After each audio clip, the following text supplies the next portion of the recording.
ठीक है।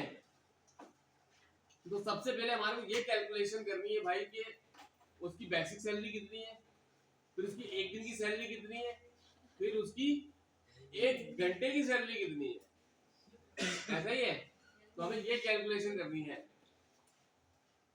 तो देखिए किस तरीके से करते हैं। सबसे पहले हमें उसकी बेसिक सैलरी पता होनी चाहिए। फॉर एग्जाम्पल उसकी सैलरी है 50,000। कितनी आ गई यहाँ पर? 50,000 आ गई। 50,000 आने के बाद अब हमारे को यहाँ पर मालूम करना है कि उसकी एक दिन की सैलरी कितनी है। तो यहाँ पर 30 क्रैश करेंगे, 30 डेज हो गए। कहीं पर 31 का आता है तो 30 ही लिखते हैं, ठीक है, क्योंकि कुछ डेज हमारे पास 29 29 के महीने होते हैं और कुछ 30 एक महीना 28 का भी आता है, तो कैलकुलेशन बराबर निकल जाती है आपकी। हाँ भाई उमर बताओ, तुम बताओ, पढ़ो। अरे मैं वो चीज पूछ ही नहीं रहा, तो नॉर्मल जनरल सी चीज पूछ रहा हूँ। तुम अभी कहाँ से आए हो? आ गए 20-22 साल हो गए आए थे। हाँ बताओ भाई। भाई 50,000 एक बंदे की सैलरी, एक दिन की कितनी सैलरी होगी, कैसे कैलकुलेशन करूँ? ये समझ लो मैं तुमसे पहली क्लास का पूछ रहा हूँ, अभी ये नहीं मैं इस क्लास का पूछ रहा हूँ।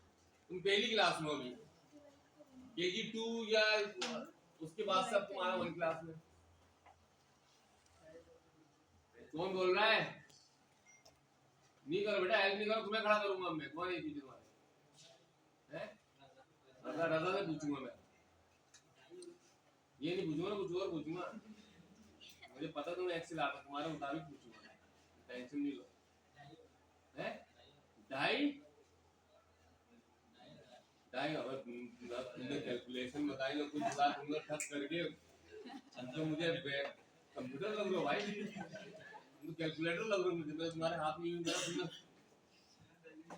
करेंगे कैसे भाई ये बताओ। अब ये बताओ ना, मैं अभी आया हूँ, मैंने पहली क्लास का सवाल पूछा तुमसे मैंने। ये जब भी छुट्टी कर ली थी दूसरे टाइम पढ़ा हुआ ना 2 क्लास में। भाई बोल दो फटाफट। नहीं पता, माशाल्लाह, बैठ जाओ। तहा तुम खड़े हो जाओ। ए तहा को पता भाई क्या, आराम से भाई, आराम से।